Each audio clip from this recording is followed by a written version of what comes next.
안녕하세요. DJ 선아입니다. 오늘의 사연 시작해 보겠습니다. 인생을 살다 보면 생각지도 못했던 일들이 일어나기도 하고 인간의 예상을 벗어나는 기막힌 세상이 펼쳐질 때도 있죠. 적지 않은 세월을 살 만큼 살았다고 생각했지만 제 미진한 상상력으로는 미처 짐작하기도 어려웠던 일들을 겪고 그 이야기를 다른 분들께도 들려드리고자 이렇게 사연을 보냅니다. 저는 아들 하나, 딸 하나 둔 전업주부입니다. 원래는 계속 맞벌이를 해왔었고 아이 둘 뒷바라지하면서 일까지 하는 게 힘들었지만 마땅히 제가 할 일이라고 생각했었어요. 그런데 아들이 고등학생이 되면서부터 일을 그만두게 됐죠. 그렇게 결정하게 된 데는 계기가 있었는데요. 저희 아들이 고등학교 입학을 하면서 학교에 한번 상담을 갔다 오고서 애한테 너무 미안해진 거예요. 애가 학교에서 공부를 꽤 하는 편인데 정작 저는 그런 아들 학업에 별로 신경을 못 썼거든요. 학교에 상담으로 온 다른 엄마들은 각종 입시 정보며 대학들 커리큘럼의 시험 일정들까지 싹 풀고 있는데 저만 완전히 무지한 거 있죠. 학교 선생님도 어머님이 조금 더 신경 써주시면 현우는 정말 좋은 학과도 노려볼 수 있는 친구예요. 하시는데 어찌나 애한테 미안하던지. 돈 버는 것도 좋지만 차례대로 수험생이 될 두 아이들을 뒷바라지하는데 몇 년 바짝 집중해보자 싶어서 저는 남편과 상의한 끝에 일을 그만두게 됐었어요. 결혼을 좀 일찍 한 편이기도 하고 일은 애들 대학 보내고서 다시 찾아봐도 될 것 같아 그렇게 결정하게 됐죠. 대신 제가 일을 그만두면서 남편은 좀 더 부담이 됐을 거예요. 아무래도 제가 벌던 금액이 훅 빠지니까 그만큼을 채워야 한다는 부담감이 컸겠죠. 저희 남편은 식품회사 영업부 부장이었는데 정말 밤낮 없이 열심히 일했었거든요. 야근도 마다 않고 매일같이 열심히 일하며 거의 집에는 밤 10시나 돼야 들어올 정도였죠. 그런데 그렇게 일에 집중하느라 남편은 제 몸은 돌보지 못했나 봐요. 어느 날부턴가 자꾸 감기를 달고 살더라고요. 근데 당신 왜 그렇게 감기가 오래가? 벌써 한참 된 거 아니야? 그냥 피곤해서 그런가 보지 뭐. 요즘 너무 쉬질 못하니까 몸 상태가 영 안 좋네. 그래도 너무 심한데? 약까지 지어다 먹고 주사도 맞고 했는데도 한 달을 넘게 감기가 안 떨어지는 게 너무 이상하잖아. 그러지 말고 병원 한번 가보자. 에이, 무슨 이런 걸로 병원에 가냐. 그냥 잠 한번 푹 자고 땀 좀 빼면 돼. 이깟 걸로 무슨 병원에 가냐는 남편을 결국 제가 잡아 끌고 동네 좀 큰 병원에 진찰을 하러 갔어요. 그런데 거기서 큰 병원에 가보는 게 좋다는 얘기를 들었고 겁이 덜컥 나더라고요. 그리고 그렇게 찾아간 큰 병원에서 남편은 청천벽력 같은 판정을 받게 됐습니다. 급성 백혈병으로 보입니다. 백혈병이요? 아니, 어떻게 그렇게 큰 병이 이렇게 아무런 전조 증상도 없이 와요? 이거 뭐라고 드릴 말씀이 없네요. 죄송합니다. 백혈병이라니. 그런 큰 병에 걸릴 거라고는 상상조차 해본 적이 없었죠. 그런 큰일은 남들한테나 일어나는 건 줄 알았지 나에게 일어날 거라고 생각하면서 살진 않잖아요. 그런데 가장 가까운 내 남편이 백혈병 진단을 받았고 심지어 손을 써볼 겨를도 없다는 말까지 들었으니 하늘이 노래지는 기분이더군요.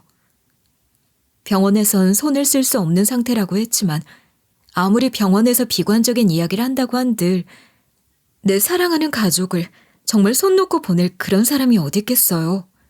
할 수 있는 건 다 해보고 싶었어요. 약도 할 수 있는 대로 다 투약해보고 정말 안간힘을 썼죠. 하지만 그렇다고 남편을 붙잡아둘 수는 없더군요. 남편은 결국 얼마 지나지 않아 세상을 떠나게 됐습니다. 남편이 급작스레 떠난 뒤 제가 얼마나 많은 후회와 자책을 했었는지 그건 이루다 말로 할 수가 없을 것 같아요. 혈액 검사를 해보면 발견할 수가 있다는데 바쁘다며 건강검진도 건너뛰고 일에만 매달릴 때 나라도 나서서 검진을 받게 할걸. 왜 그때 미리 당신 건강을 챙겨주지 못했을까?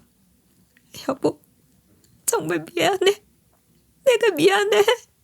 밤낮으로 후회하며 눈물을 흘렸지만 이미 떠난 남편을 살릴 수는 없는 일이었죠. 그런데 남편을 떠나보낸 것 자체만으로도 이미 고통스럽고 괴로웠던 저를 더 힘들게 한 건 다름 아닌 시모의 구박이었어요. 처음엔 넓은 마음으로 이해하려고 노력했어요. 제가 아무리 슬프다고 한들 시모에 비하겠어요? 남편 잃은 부인보다는 자식 잃은 어미가 100배, 1000배, 10,000배로 찢어지는 고통을 느낄 테니까. 저도 자식 둔 부모 맘으로 그 심정을 어렴풋이 알 것도 같았으니까. 최대한 이해하고 또 이해하려고 노력했죠. 그런데 시모는 점점 도를 넘기 시작했어요. 아무리 슬프고 힘들다고 한들 슬퍼하는 걸로 끝이어야지. 시모는 자꾸 저를 탓해대는 거예요. 대진이 그 애가 어떤 애였는지 아니? 어렸을 때도 작은 병치레 한 번을 앓던 건강한 애였다. 크면서도 병원 한 번 갈 일이 없이 건강하기만 하던 애가 갑자기 백혈병이라니. 그런 큰 병에 왜 걸려? 그리고 백혈병 그거 어린애들만 걸리는 거 아니냐? 네가 대체 어떻게 내조를 했으면 남편이 그렇게 어른도 걸리지도 않는 병에 걸리게 해서 골로 보냈냐? 마누라라는 게 집에 퍼질러 앉아있으면서 지 남편 대접을 얼마나 못했으면 그런 병에 걸리게 만드냐 이 말이야. 정말 답답한 마음에 딱 목이 막혀오는 심정이었어요. 아무리 그래도 어른 두고 이런 말 하고 싶지는 않지만 시모는 진짜 말 그대로 지지리도 무식하고 못 배워먹은 인간이었어요. 어머니, 백혈병이 아이들한테만 생기는 병이라고 누가 그래요? 어른에게도 충분히 생길 수 있는 병이고 성인들 가운데 갑작스레 혈액 검사를 했다가 발견하거나 뚜렷한 원인 없이 걸리게 되는 케이스가 많다고 병원에서 대진 씨랑 저랑 같이 들었었다고 제가 여러 번 설명드렸잖아요. 대체 언제까지 이러실 작정이세요? 이게 어디서 뭘 잘했다고 근데 눈을 똑바로 뜨고 나한테 대들고 있어. 하하, 이제 남편도 없으니 시애미 대접해줄 필요도 없다 이거냐?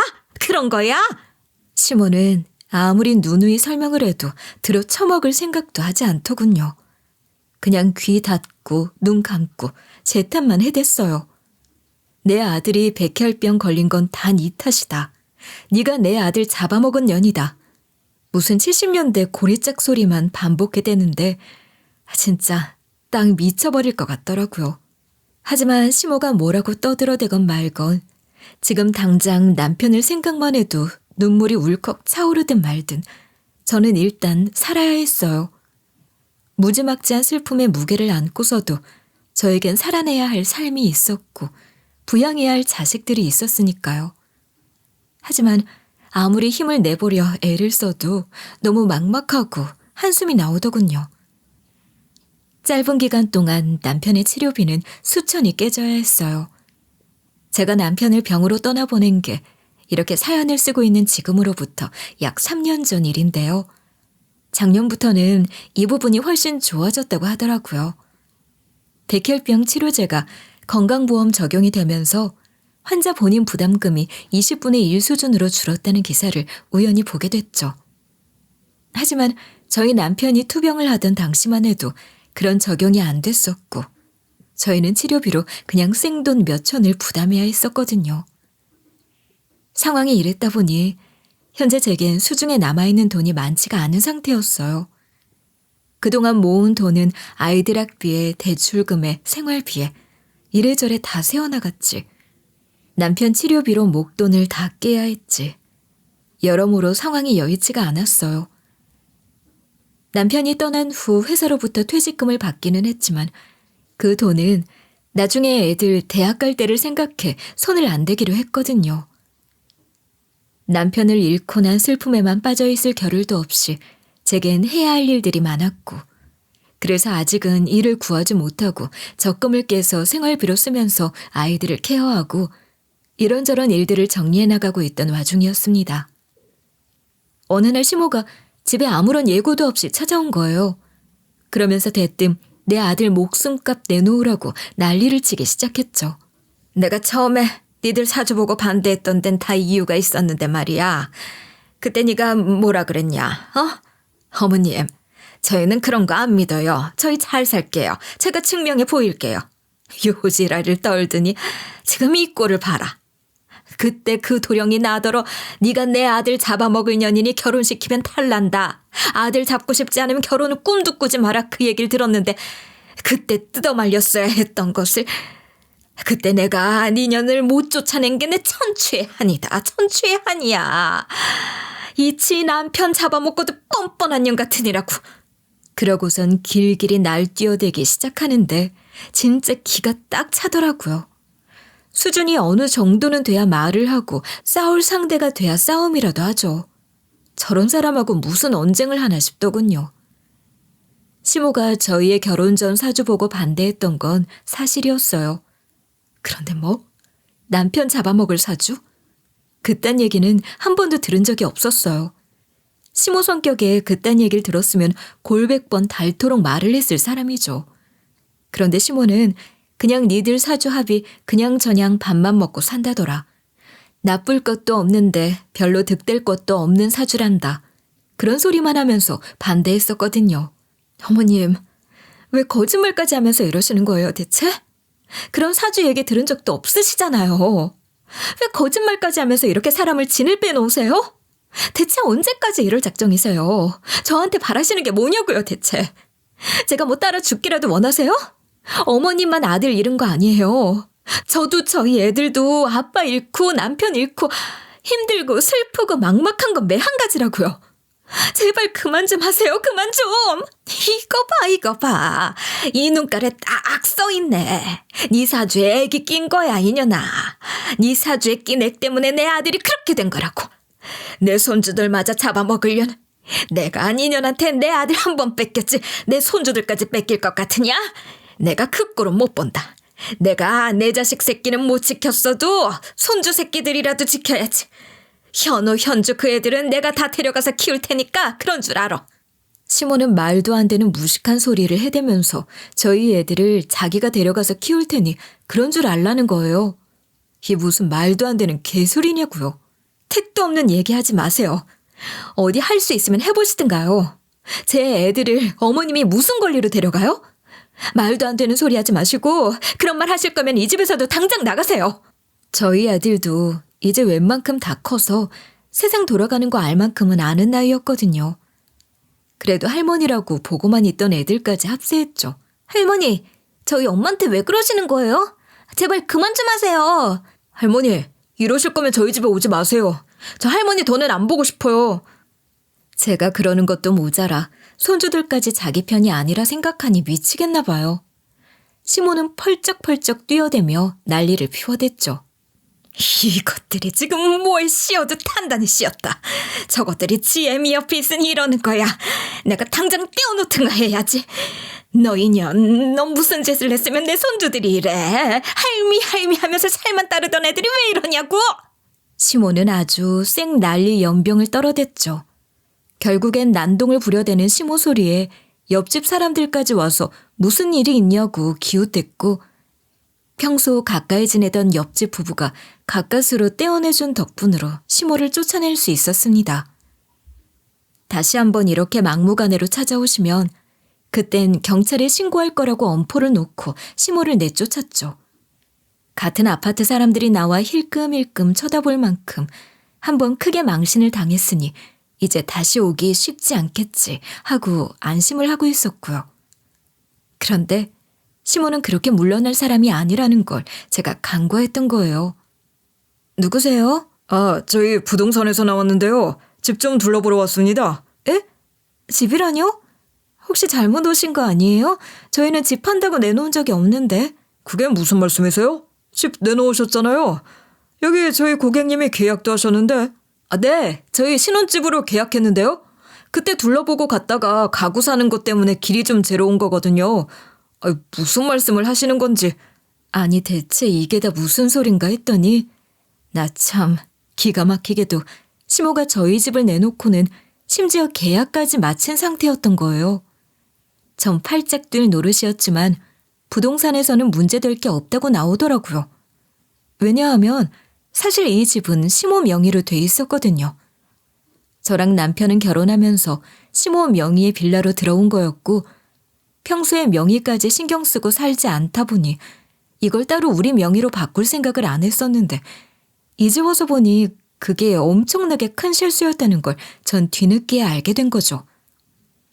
남편이 죽고도 제가 계속 여기 눌러앉아 사는 걸 눈뜨고 못 보겠다 싶었던 시모가 이걸 팔아버리고 절 아예 내쫓기로 작정을 한 모양이었어요. 아무리 그래도 그렇지 집을 팔아버릴 거라고는 생각도 못했죠. 저야 그렇다 치고 그렇게 죽고 못 사는 손주들까지 사는 집인데 어떻게 그런 짓까지 할 거라고 생각이나 했겠어요. 그런데 제가 너무 안일했었나 봐요. 이 집에서 난동 피우고 겨우겨우 돌아간 뒤로 시모는 집을 넘기려고 아예 작정을 한 모양이었죠. 어쩜 이럴 수가 있나. 어떻게 한마디 언질도 없이 이런 짓까지 할 수 있나 싶어 숨이 턱 막히더군요. 아무튼 이미 계약은 끝난 상태였고 저는 졸지에 집에서 쫓겨나게 생긴 거예요. 그러자 시모가 연락을 해오더군요. 너 지금 오갈 데 없지? 내가 너 거둬줄 거라고 생각하진 않았을 테고 애들이나 맡겨라. 내가 애들은 데려가 키울 테니까. 시모는 이 상황까지 다 계산하고 그런 술수를 꾸민 거였구나 싶더군요. 애들 둘은 안 된다고 엄마랑 살겠다고 저를 따라 나서겠다고 나왔죠. 하지만 당장에 저는 오갈 데도 없는 처지가 된 거잖아요. 부모님 두 분은 다 돌아가셨지. 외동딸이라 당장 기댈 형제 자매도 없지. 말 그대로 길바닥에 나앉을 신세가 됐는데 애들까지 그런 처지로 만들 수는 없었습니다. 아니야. 너희 당장 학교도 다녀야 하는데 어쩌려고 그래. 할머니 댁에 가 있어 당분간. 할머니 집 여기서 멀지 않으니까 학교 다니기도 힘들지 않을 거고. 엄마, 그치만 현우, 현주, 엄마 말 잘 들어. 엄마가 꼭 너희 다시 데리러 갈게. 엄마가 빨리 집 마련해서 너희 꼭 데리러 갈게. 그러니까 엄마 걱정 너무 하지 말고 할머니 집에서 잘 있어. 알았지? 엄마, 꼭 연락해야 돼. 꼭 해야 돼. 많은 생각 끝에 결국은 일단 눈물을 머금고 아이들을 시모에게 달려보냈어요. 애들에겐 곧 엄마가 거처 마련해서 다시 데리러 가마 약속을 했고 졸지에 애들과 무슨 때 아닌 이상가족이 돼버리고 말았죠. 그렇게 하루아침에 쫓겨난 신세가 된 저는 짐도 일단 최소화해서 나오게 됐어요. 당장 필요한 생필품에 옷까지만 좀 챙겨 나올 수밖에 없었고 제 나머지 짐은 이혼하고 혼자 사는 친구 집에 잠시 맡겨뒀죠. 제 짐을 시모 집에 보냈다가는 다 내다 버릴 것 같더라고요. 친구는 자기 집에 더 있어도 된다고 했지만 우리가 20대 어린애들도 아니고 친구도 자기 생활이 있을 텐데 어떻게 더 뭉개고 있겠어요. 저도 염치가 있죠. 그렇게 친구 집에서 며칠간 신세를 지면서 저는 일자리를 알아보기 시작했어요. 남편 퇴직금을 깨서 일단 집부터 해결할까 싶기도 했는데 그렇게 하고 나면 당장 몇 달 뒤에 아들이 대학 가야 하고 또 딸도 그 다음에 대학을 들어갈 텐데 그때 그 등록금이며 학비는 다 어쩔 건가 싶더라고요. 당장 집만 해결한다고 문제가 끝나는 것도 아니고 모든 건 애들이 우선이니까 일단 퇴직금은 손대지 말자라고 정리를 했죠. 제가 당장 고생스럽긴 해도 어쨌든 시모가 아이들을 괴롭힐 사람은 아니니 일단 당분간만 있게 하고 집을 어떻게든 마련을 해보자 생각을 하게 됐죠. 지금 당장은 집 구할 큰 돈도 없는 데다가 집을 구하더라도 저희 애들이랑 셋이 같이 살 집을 구해야 하는데 셋이서 무슨 원룸에서 살 수는 없는 노릇이잖아요. 목돈 모아 작은 주택이나 빌라 한 채라도 월세로 얻으려면 일단 목돈부터 만들어야겠다 싶더라고요. 그러려면 숙식 제공이 되는 일이 내 상황엔 딱이었죠. 숙식 제공도 되니 당분간 거쳐도 되고 따로 돈 나갈 일도 없으니 몇 달 바짝 일해서 목돈 모으기도 괜찮고 그래서 좀 알아보다가 파출부 일이라도 해야겠다는 생각이 들더라고요. 그동안 살림이라면 오래 했으니 문제 없겠다 싶어 직업 소개소에 등록을 했죠.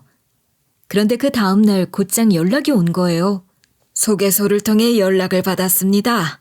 저희는 파출부가 아니라 간병인을 구하고 있는데 혹시 간병일도 괜찮으신가요? 그런데 다행히 마침 제가 간병인 자격증을 갖고 있었거든요. 혹시나 싶어 따둔 자격증이 몇 개 있었는데 과거의 나 정말 잘했다 싶었죠. 그리고 보수도 생각보다 높더라고요. 놓칠 수 없는 기회라 얼른 가겠다고 했죠. 그렇게 알려준 주소로 찾아갔는데 생각지도 못한 엄청나게 큰 대저택이 있더라고요. 텔레비전 드라마에서나 보던 그런 집들 있잖아요. 그제서야 뭔가 좀 의아하다는 생각이 들기 시작했죠. 이런 데 사는 사람이면 좀 더 전문적인 사람을 쓰지 않나 싶기도 하고. 그러고 보니까 이 연락도 이 집에서 직접 준 거였거든요. 직업 소개소에 처음 등록한 나한테 어떻게 그렇게 다이렉트로 바로 연락을 준 건지도 의아했죠. 그래서 절 안내해준 사람에게 물어봤죠.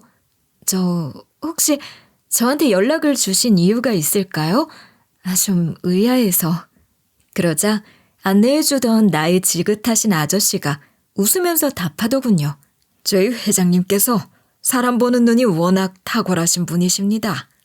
아이 둘 키우는 어머니이신데 인상도 좋으셔서 성실하게 잘 돌봐줄 것 같다며 콕 집어 요청을 하셨습니다. 네, 회장님이라고요? 여전히 의아했지만 일단 집사쯤으로 보이는 아저씨의 뒤를 따라 들어갔죠. 그렇게 따라가 집사 아저씨가 복도 끝 방문을 여는 순간 저는 하마터면 그대로 주저앉을 뻔했습니다. 아니, 거기에 죽은 우리 남편과 똑같이 생긴 사람이 누워있는 거예요. 여보? 여보! 나도 모르게 괴성 같은 소리를 질렀죠. 죽은 남편이 내 눈앞에 앉아있으니 어떻게 놀라지 않을 수 있겠어요. 그런데 집사 아저씨는 의아한 눈초리도 없이 회장님 잘 모셔달라는 말과 함께 절 안내해주고는 나가더군요. 그러곤 그 회장이란 사람이 침대에서 일어나 웃으며 절 향해 걸어오는 거예요. 전 그 순간 지금 내가 정신이 나가서 꿈을 꾸는 건가?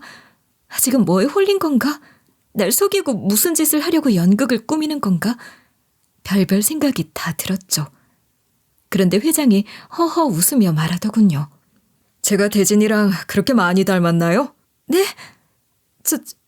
저희 남편을 아세요? 가까이서 보니 저희 남편과 생김새는 비슷하지만 얼굴은 조금 달랐고 목소리도 다르더라고요. 하지만 영락없는 남편과 닮은 모습의 회장이었죠. 이게 대체 무슨 소린가, 어떻게 된 일인가 의아하기만 했죠. 좀 긴 얘기가 될 텐데 일단 앉아서 얘기 나눌까요? 회장을 따라 작은 실내 정원 테이블에 앉았고 회장은 제게 이야기를 시작했습니다. 내가 듣게 된 이야기는 이러했습니다. 사실 회장은 죽은 제 남편의 형이었다는 거였죠. 엄마가 다른 형제. 아마 시부의 유전자가 대단했나 봐요. 제 남편도 거의 무슨 시부가 혼자 낳은 수준으로 시모는 안 닮고 돌아가신 시부랑만 똑 닮았다 싶었는데 이 사람도 제 남편이랑 아주 똑같이 생긴 걸 보면 말이죠. 전 전혀 몰랐어요. 남편한테 형님이 계셨단 얘기는 20년이 넘게 같이 살면서 한 번도 들은 적이 없었는데 별로 자랑스러운 얘기는 아니니까요. 아마 얘기하기 어려웠을 겁니다. 그럼 두 분은 어떻게... 대진이 모친, 그러니까 재수 씨에겐 시모가 되겠군요. 그 여자는 제 아버지란 사람의 첩이었습니다. 제 시모가 시부의 첩이었다니 그 역시 전혀 모르던 사실이었죠. 제가 까마득한 어린 시절 얘기입니다. 저와 저희 어머니가 같이 살던 집에 어느 날 모르는 꼬마 하나가 제 엄마 손을 잡고 들어왔더군요. 저도 어릴 때였지만 그 아이는 저보다 5살이나 어렸으니 거의 걸음마를 겨우 뗀 갓난아이였죠. 그러니까 저희 아버님이 밖에서 남편을 낳아 어느 날 데리고 들어왔다는 거군요. 아니, 이게 무슨 조선시대 얘기도 아니고 어떻게 그런 일이 가능하죠? 아버님이 무슨 대단한 부자거나 그런 것도 아니었잖아요. 그렇게 당당하게 척까지 거느리고 들어올 만큼 그런 사람은 아니었을 텐데. 그 당시만 하더라도 저희 집안이 지역에선 꽤나 유지인 집안이었습니다. 아버지의 아버지, 그러니까 친할아버지가 꽤나 큰 부자여서 당시엔 돈이 좀 있었던 거죠. 그런데 그 사람, 그러니까 제 아버지란 사람, 재수 씨는 사진으로만 보셨을 테니 모르시겠지만 아주 막장 인생을 산 사람이죠. 이 일에는 도통 관심이 없고 가정 돌보는 일에도 무관심하고 그냥 밖으로 집안 돈 축내러 다니고 춤추고 술 퍼마시고 놀러 다니는 데만 정신이 팔려 있었던 사람이었죠. 할아버지가 살아계실 때만 해도 그나마 혼내는 사람이라도 있었던 모양인데 그런 사람마저 돌아가시고 나니까 그냥 완전히 자기 세상이 된 거죠 뭐. 그렇게 있는 돈 없는 돈 다 흥청망청 써대고 다니니까 그 첩을 만나 임신까지 덜컥 시켜서는 대놓고 집으로 데리고 들어오기까지 한 거고요. 그렇게 들어온 시몬은 처음에는 아주 착한 척을 해댔다고 해요. 형님 해대면서 본처를 잘 따르는 척을 했고 당시 어렸던 회장에게도 잘해주는 척을 했고요. 별수가 없으니 처음엔 그렇게 몇 년을 같이 산 거죠. 대진이 그 아이 2~3살 때쯤 대놓고 집에 들어와서 한 5~6년을 같이 살았으니 저는 물론이고 대진이 그 아이도 집안 상황을 대강 알 만큼은 큰 나이가 됐죠. 회장은 눈을 감고는 당시를 회상했습니다. 그쯤 되니 첩이 본성을 드러내기 시작하더군요. 저희 어머니한테 대들고 막말하는 건 기본이고 저희 어머니가 없는 데서 당시 어린아이였던 저를 갈구기도 하고 몰래 꿀밤을 먹이기도 했고요. 하지만 당시 대진이와는 사이가 좋았습니다. 동생 없이 외동으로 자랐던 터라 동생이 생긴 듯해 저는 마냥 좋았어요. 그 녀석 어릴 때 참 똘망똘망 귀엽게도 생겼었죠.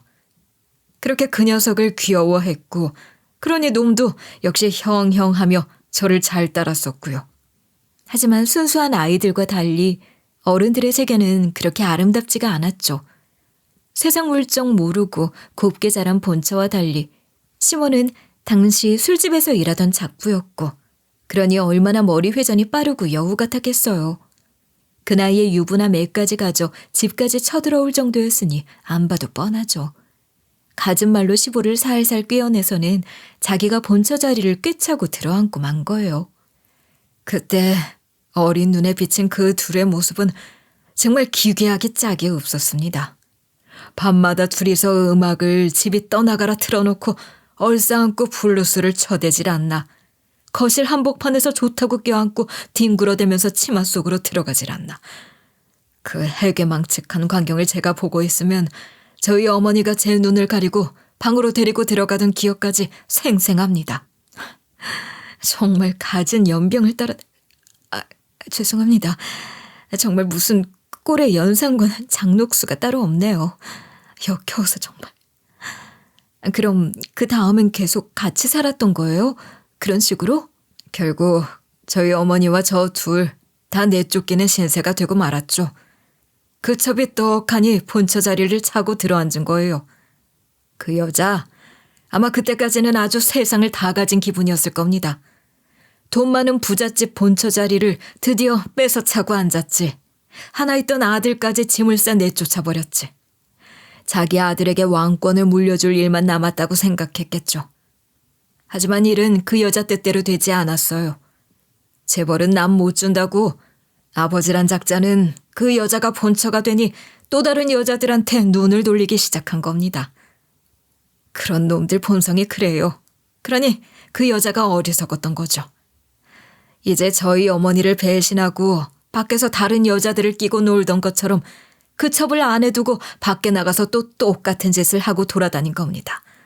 그 와중에 노름하고 술하고 여자들한테 다 퍼다 주느라 유산으로 남아있던 돈은 죄에다 날리고 결국에 집까지 날려먹은 거죠. 그렇게 젊은 나이에 알코올 중독까지 걸려 골골대면서 고생만 죽어라 시켜댔으니 뭐 자기 운명이 그렇게 될 줄 알았겠어요. 꽃이다고 해야 하나. 부잣집 남자 하나 꿰어다가 팔자 한번 고쳐보려던 심오만 세댄 상황이었던 거네요. 완전히. 그럼 회장님은 그 이후에 어떻게 사셨어요? 당장에 쫓겨났으니 힘든 상황이셨을 텐데. 외가댁에서도 받아주질 않아 어머니와 둘이 단칸방살이를 했어요. 참 악착같이 살았죠. 어린 나이에 자기 엄마가 당한 몹쓸 일들을 보고 컸으니 얼마나 어린 마음에 맺힌 한이 많았겠어요.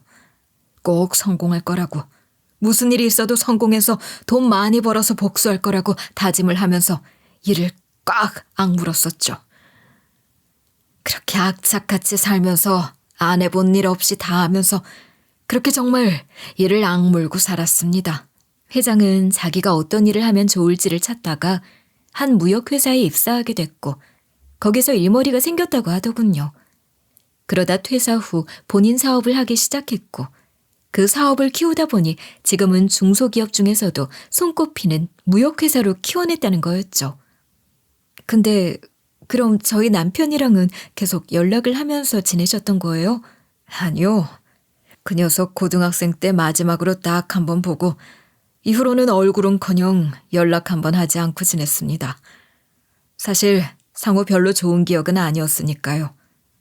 그런데 참 묘한 일이죠. 하루가 다르게 사업을 키워가다가 어느 날 회사 업무 미팅 자리에서 거래처 신입사원으로 온 대진이를 마주쳤습니다. 한참 만의 일이었죠. 어린 고등학생이던 그 아이가 어느덧 두 자식의 애비가 되어 있었으니까요. 그땐 참 대단한 우연이라고 생각했지만 지금 생각해보면 그게 인연이 아니었나 싶습니다. 사람이 만나지려니 그렇게도 만나지더군요. 회장은 잠시 생각에 잠긴 듯 당시를 회상하기 시작했어요. 그럼 그 이후엔 네. 그렇게 만나 미팅을 가지고 같이 차를 한잔했죠. 그 녀석 여전히 저한테 미안해하는 기색이더군요. 하지만 그놈에게 무슨 잘못이 있었겠습니까? 그러지 말라고 했죠. 당시 그 여자에게 당했던 일은 모두 똑똑히 기억하고 있었고 또 여전히 괘씸하기도 했지만 그건 다 어른들의 문제였지 않습니까? 당시 어린아이에 불과했던 그 애에게 무슨 잘못이 있었겠어요? 그런 식으로 태어나고 싶어서 태어난 것도 부모를 택한 것도 아닌데. 사실 시모에게 그렇게 많이 당했으니 저희 남편에 대해서 그런 생각하기도 쉽지 않을 텐데 참 속이 깊은 사람이다 싶더라고요. 마음이 참 넓고 깊으신 분이신가 봐요, 회장님은. 아닙니다. 오히려 그 녀석이 그랬죠. 대진이 그 녀석 어릴 때부터 그랬어요. 아주 어린 나이였는데도 그 옛날 자기 엄마나 아버지가 하는 꼴을 보면서 부끄럽게 생각하던 속 깊은 아이였습니다. 본인 엄마가 저와 저희 어머니를 함부로 대하는 걸 다 보면서 몰래 와 제가 꿀밤 맞은 자리를 호 하고 불어주던 착한 아이였죠. 저는 그 녀석을 그렇게 기억하고 있어요. 그때 그 착한 아이로. 그러니 괴로워하지 말라고, 더 이상 죄책감 갖고 살지 말라고 했죠. 그 이후 두 사람은 서로 연락처를 주고받았고 이후 이따금 연락을 주고받으며 지냈다고 하더군요. 회장의 모친이 돌아가셨을 때도 저희 남편이 방문했었대요. 저는 전혀 모르고 있었지만 사실 몇 번이고 도와주려고 제안을 했었습니다. 빠듯하게 사는 것 같아 보기가 안 되기도 했고. 그런데 여러 차례 거절을 하더군요. 그럴 필요 없다고. 생판 모르는 남도 도와주는 마당에 내가 너한테 그 정도 못 해주겠냐고. 나 돈 많다고 해도. 그래도 끝까지 거절했습니다. 그럴 필요가 없다고 했지만 아마 깊은 죄책감을 떨쳐내지 못해 차마 그런 부탁까지 덥석할 수는 없었던 거였을 겁니다. 제가 아는 남편의 성정으로 밀어봐서도 그 마음이 이해가 되더군요. 저희 남편은 일을 할 때도 자기가 더 고생했으면 했지 남 힘든 일 시키는 꼴은 못 보는 사람이었거든요. 그런 사람이 얼마나 오랜 시간 죄책감을 갖고 살아왔을지 저도 대강은 짐작이 가는 부분이었죠. 사실상 자기 존재 자체가 회장과 회장 모친을 사지로 몰아넣는 시발점이 된 거나 마찬가지였잖아요. 내가 태어나지만 않았어도 라는 생각을 몇백 번도 더 했을 사람이죠. 근데 그런 사람이 어떻게 자기 도와달라고 부탁까지 하겠어요. 그렇게 일절 손 한 번 내밀지 않던 그 아이가 마지막으로 저한테 연락이 왔었습니다. 지나고 보니 그게 죽기 얼마 전이었죠. 그 사람이요? 남은 아내와 아이들 좀 부탁한다고 그렇게 말하더군요. 뭐든 도와주겠다고 해도 단 한 번의 연락도 않던 그 녀석이 그렇게까지 말을 하니 무조건 알겠다고 했죠. 무슨 일인지도 그땐 묻지 못했어요. 그렇게 큰 병을 앓고 있다는 것도 그때는 몰랐고요. 그런데 얼마 지나지 않아 그 녀석의 부고를 듣고 저도 너무 큰 충격을 받았습니다. 얼마나 놀랐던지. 무슨 일이 있겠거니 짐작은 했지만 그렇게 쉽게, 그렇게 금방 떠날 줄은 미처 몰랐죠. 근데 저희 그 사람 장례에선 못 뵀던 것 같아요. 아, 예, 맞습니다. 그 당시엔 저도 병원 신세를 지고 있던 때라 장례 참석조차 못했습니다. 그래서 대신 밑에 일하는 직원을 한 명 보냈죠. 사실 병원 신세를 지지 않았어도 가긴 애매했을 거란 생각이 들긴 합니다. 그 여자 앞에 정체를 드러내기도 모호한 상황이라. 아무튼 뒤늦게 이렇게 재수 씨를 찾으려고 수소문을 하다가 정보를 듣고는 연락을 한 거였죠. 아니, 그런데 그러고 보니 대체 무슨 일로 이렇게 아프신 건지. 혹시 큰 병은 아니시죠? 아, 이건 별거 아닙니다. 무역 쪽 일을 하다 보면 해외 출장 갈 일이 잦아요. 최근엔 남미 쪽에 계약건을 따내려고 갔다가 웬 벌레 같은 것에 잘못 물렸는데 거기 다녀온 뒤로 영 몸이 안 좋더라고요. 근데 어느 날 갑자기 안면마비랑 부정맥까지 오면서 그대로 병원에 실려갔지 뭡니까. 거기서 라임병이란 판정을 받았죠. 라임병이 뭔지도 전 잘 몰랐습니다. 들어보니 찐득이에 잘못 물리게 되면 생기는 병이라고 하는데 뭐 다행히 치명적인 건 아니라서 항생제 먹으면 나아지는 거라고 하더군요. 다만 지금은 일전에 생겼던 안면마비와 부정맥 때문에 안정을 좀 취해야 하는 시기라 이렇게 졸지 집에만 갇혀있는 신세가 됐고요. 회장은 그동안 일에 매달려 사느라 결혼도 안 한 상태였고 자식도 없었어요. 돈도 많고 좋은 집에 좋은 것들에 둘러싸여 지내지만 어쩐지 그런 회장이 좀 외로워 보이더라고요. 뭐든 말하라고 자기 가진 건 돈밖에 없다고 웃으면서 말하는 회장에게 저도 남편의 형을 이렇게 만났으니 도울 수 있는 건 다 돕고 싶다고 했죠. 그런데 여기서 제가 모르던 사실 하나가 더 있었습니다. 그 여자 아마 여태 저희 아버지랑 혼인신고도 않고 살았을 겁니다.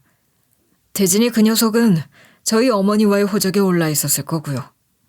알고 보니 회장의 모친이 집에서 쫓겨나면서 아무것도 못 받는 한이 있어도 죽어도 이혼은 못 해준다며 버틴 모양이었어요. 그게 본처로선 마지막 남은 카드였겠죠. 이혼을 누구 좋으라고 해주겠어요. 게다가 시부는 회장이 그래도 자기 본인 핏줄을 이어받은 첫째 아들이라고 나름 각별하게 생각을 하긴 했던 모양이더라고요. 그런 첫째 아들 낳아준 본처니까 그냥 그렇게 둔 거죠. 물론 고작 그것뿐. 어차피 회장이나 회장 모친에겐 개차반인 인간이라는 사실은 변함이 없었지만 시모는 협박까지 해대며 이혼을 종용했지만 정작 시부는 별 생각이 없었다더군요. 하긴 시모 놔두고 또 밖으로 돌며 유흥에 빠져 살았는데 서류상 자기 와이프가 누구건 그게 시부한테 무슨 상관이 있었겠어요. 그러니 시모만 완전 안달이 난 거죠. 이혼하라고 아무리 때를 써도 시부는 술만 취해 놀러 다니느라 바쁘고 그렇다고 다 때려치고 나가자니 지금껏 버티고 산 게 아쉽고 또 여태 시부가 써댄 돈이 많지만 아직 남아있는 땅이며 재산도 좀 있고 하니 그대로 나가긴 그게 너무 걸렸겠죠. 그래도 자기 자식이 버젓이 있는데 모른 척 하겠어? 싶기도 했을 거고요. 대진이 그 녀석이 고등학생 됐을 무렵 아버지란 작자가 건강이 안 좋아졌던 모양입니다. 죽기 직전이 되니 대진이 녀석에게 집과 땅을 다 상속해 주려고 했는데 그 녀석이 아버지를 설득한 겁니다. 저희 어머니에게 넘겨주고 그동안 살아오신 거 사죄라도 하시라고. 그렇게라도 갚으시라고. 그래야 자기도 편히 숨쉬고 살 것 같다면서요. 근데 저희 어머니는 거절하셨습니다. 이제 와서 또 기억하고 싶지도 않은 일이셨으니까요. 저희 어머니가 거절을 하시니 녀석이 저를 찾아와 설득을 하더군요. 아버지란 작자도 그래도 죽기 직전이 되니 일말의 죄책감은 있었나 봅니다. 결국 그 녀석이 저도 아버지도 설득을 해낸 거죠. 그렇게 시부와 남편은 입을 맞췄고 남편에게 상속하는 척 시모를 속이곤 회장에게로 상속자를 바꿔두는 것으로 타협을 봤던 거였어요. 그리고 시모의 시선을 돌리려고 작은 빌라, 그러니까 저희 가족이 살다가 내쫓긴 그 빌라를 시모에게 양도한 거였고요. 그러니까 그 일은 남편이 고등학생 때니 아주 오래전 일이었고 그 이후로 남편과 회장은 한 번도 만날 일 없이 살다가 한참 시간이 흘러 나중에 다시 업무 일로 오랜만에 우연히 만나게 됐던 거였던 거죠. 당시 그렇게 물려받은 자본이 제 사업을 다지는데 분명 도움이 됐습니다. 그 돈이 없었다면 이렇게까지 키우기 힘들었겠죠. 지금은 그때 그 돈은 필요도 없을 만큼 많은 돈을 벌었으니 제 마음 한켠에 늘 대진이에게 빚진 기분이 있었습니다. 그래서 그 녀석 몫의 유산은 꼭 그 녀석에게 다시 돌려주려고 했는데 그놈이 생각지도 못하게 이렇게 일찍 가버렸으니 그럴 도리가 없어져 버렸네요. 지금 시모가 살고 있는 집도 본래는 회장이 갖고 있는 거였지만 저희 남편과 나눈 이야기가 있었던 터라 일부러 이를 키우지 않고 시모가 그렇게 살도록 내버려둔 상태였다고 하더군요. 사실 회장의 모친이 당시 사실을 알았을 때 복수를 하고 싶은 마음에 당장 그 첩년이 살고 있는 집 처분해버리자고 했었대요. 충분히 그러고 싶으셨겠지. 충분히 이해가 가요.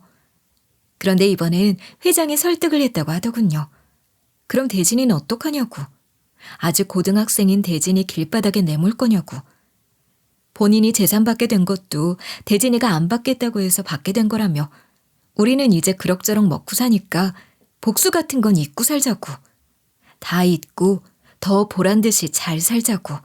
그게 최고의 복수 아니겠냐고. 회장 모친은 그 말을 듣고 결국 회장의 생각대로 따라줬던 거였고요. 아무튼 이 얘긴 시모도 모르던 문제였으니 재산과 명의에 대한 건 저 역시 미처 신경을 못 썼던 데다가 남편 사후 워낙 처리할 일들이 많아 남편 재산을 일일이 다 들여다볼 정신도 없어 몰랐던 거였죠. 그런데 재수 씨, 그동안은 제가 그 녀석에게 다시 주려고 그냥 내버려 두고 있었던 거지만 녀석이 이렇게 세상을 떠나버린 이상 생각해보면 더 이상 그렇게 가만히 놔둘 이유가 없는 것 아니겠습니까? 게다가 그 옛날 버릇을 못 버리고 또 이렇게 본인 며느리까지 쫓아낸 인간이니 더더욱 가만히 둬서는 안 되는 거겠죠. 안 그렇습니까? 저처럼, 아니 저보다는 몇백 배, 몇천 배 더 시모에 대한 복수심에 불타올랐던 사람이 바로 회장이잖아요. 이제 더는 그냥 내버려둘 이유가 없다고 판단한 회장은 시모가 살고 있던 집을 팔아버리기로 결정했더군요. 시모는 얼마 뒤 이 사실을 알게 됐고 저 몰래 제 집 팔아 내쫓을 때는 잘만 웃더니 자기가 똑같은 처지가 되니까 시모는 아주 발악을 해대더라고요. 하지만 회장은 시모를 만나줄 생각도 없었어요. 자기가 만나 직접 설득하겠다고 그 집에 찾아갔다가 아주 보기 좋게 지구대로 끌려가는 신세까지 졌죠.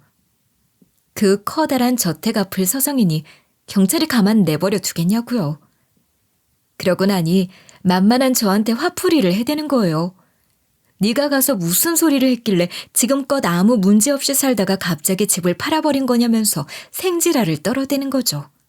참나, 그렇게 누가 그딴 짓 하고 살랬나요?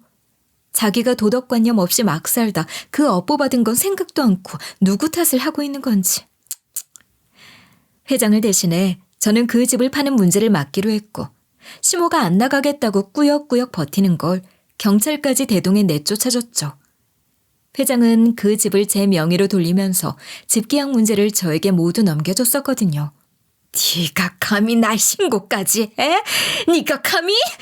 집 보러 사람들 찾아오는데 걸리적거리면서 못 나간다고 뻗대고 있으니 사람들이 집을 보러 오겠어요? 그러니까 불법 가택 침입으로 내쫓아줘야죠. 그러긴 누가 남의 집에 그렇게 점거하고 있으래요? 이제 여기 어머니, 아니 그쪽 집도 아니잖아요. 네가 이제 여기 주인 됐다 이거야? 너 두고 봐라.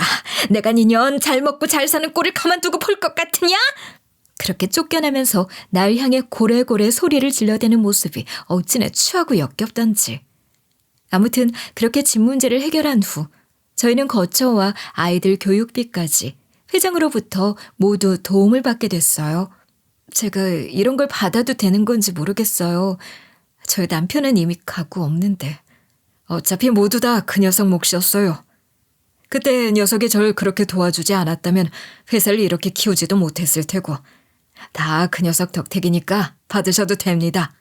그리고 저는 앞으로 재수 씨랑 현우, 현주, 제 조카들 평생 책임질 생각이니까 그렇게 아세요. 그게 대진이 녀석 마지막 부탁이었으니 저는 죽을 때까지 그 부탁은 꼭 지킬 생각이니까요.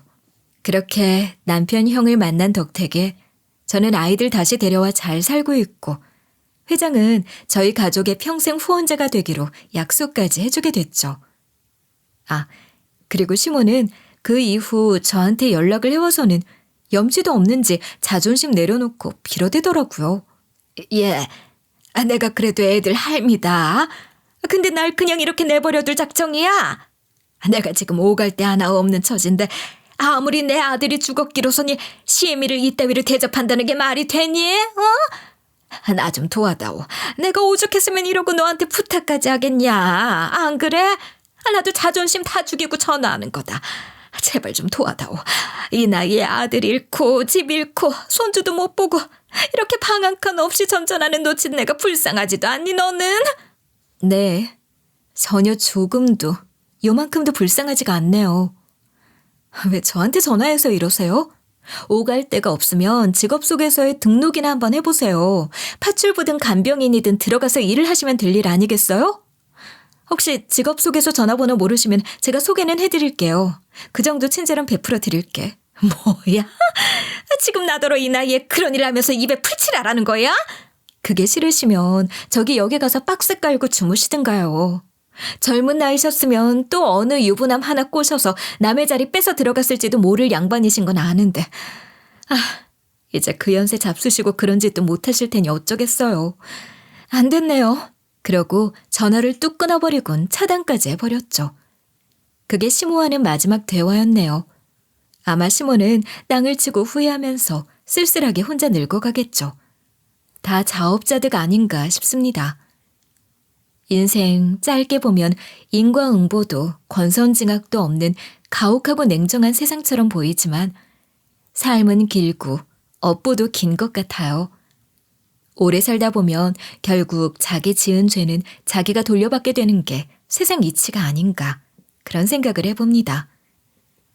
저희 전 시모를 떠올리면 늘 다짐하게 돼요. 남의 눈에 눈물 내면 어느 순간엔 반드시 기필코 내 눈에 피눈물 나는 날이 오는구나. 착하게 살자. 베풀고 살자. 상처 주지 말자. 하고요. 모두 가슴속에 새기고 살아야 할 교훈이 아닌가 싶습니다. 그럼 지금까지 제 사연 들어주신 모든 분들께 감사드리며 우리 모두 죄는 짓지 말고 살자고요.